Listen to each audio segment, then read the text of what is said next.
Hi, thanks for watching. In this video, we're going to take a look at how Google ranks your website in the search results and how to take advantage of that to drive traffic to your site by getting it on the first page. So for comparison, I've taken your site and the top search result listings for both commercial builder and general contractor, and I put them all into this tool that I use, and it shows me all the information that Google finds on your site and then ranks its strength and authority on a scale of 1 to 100.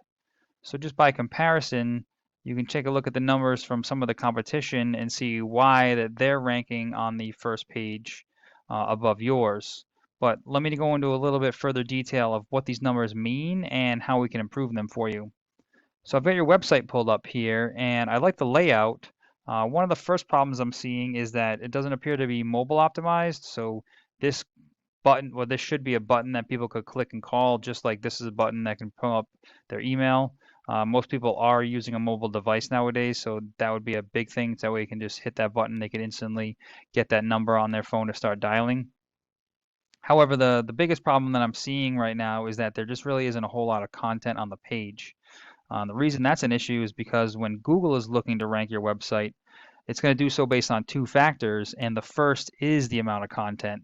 So it's going to come in and it's going to count all the words and text on the page. It's generally looking for a minimum of about 1,500 to 2,000 words because it assumes that the more information you have on the page, the more of an expert you are and the more likely it is to recommend you.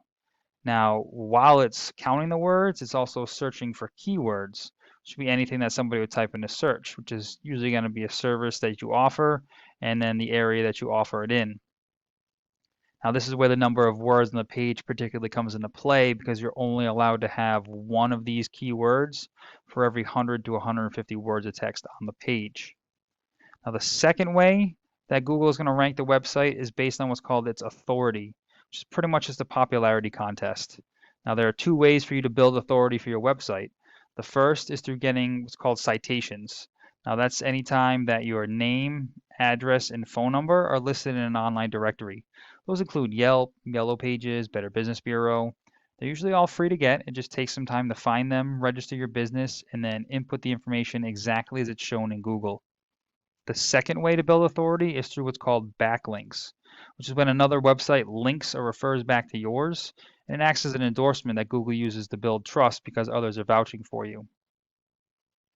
Now, just to define these terms, if a local news station did an article and it said the best home improvement companies in the Niagara Falls area, and in that article, the reader could click on a link and it would bring them to your website.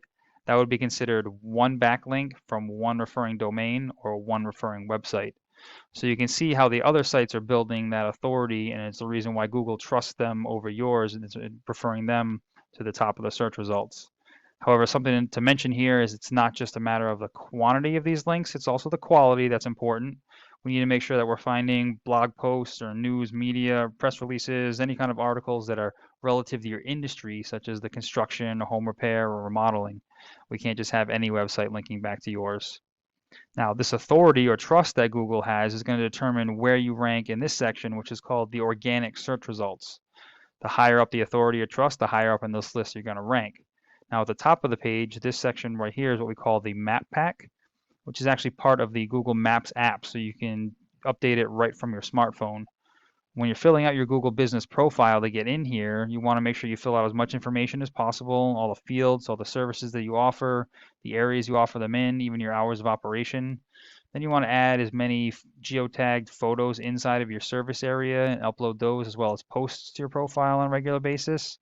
Have customers leave reviews, and then you want to get listed in more directories, have more of those citations, your name, address, and phone number. You want to be listed in more directories than anybody else on this list. However, regardless of the authority, you won't show up in either of these two sections without the right keywords being found. So unfortunately, Google's not finding any keywords on your site right now because there isn't enough content on there. But just for comparison, if we take a look, these are all the keywords and phrases that are being found on this website, as well as the volume, the rough number of times per month they're being searched. So this is where we do some research to find all the highest volume keywords. So for instance, general contractors, Buffalo, New York. That's being searched 400 times per month. If your website was on the first page of Google search, 400 people will be seeing your website every month when they search this. We use a really rough, a very conservative estimate and say that only 10% of those that see your website will actually become a business lead and give you a call. I don't know what the conversion rate is for your particular business, but let's say even if only a quarter of those actually turn into jobs, you could be looking at 10 new customers every month just based off this one keyword. So then we repeat that process for all the highest volume keywords relative to your area and to the services that you offer. Now, obviously, the profit margins are different for every job you do, but you can see how that kind of input and that kind of those kinds of leads coming into your business can definitely help increase the bottom line at the end of the month and at the end of the year. Now, I hope this information was helpful and allows you to scale some of your online presence. Please feel free to reach out if you have any questions or if you'd like me to go into any further details about anything. We could also talk about your goals for the business, and I can do some research to find out what it would take for you to reach those. And I always appreciate getting feedback as well to find out if information like this is useful. So please let me know what you thought. Thanks, and I hope this helps.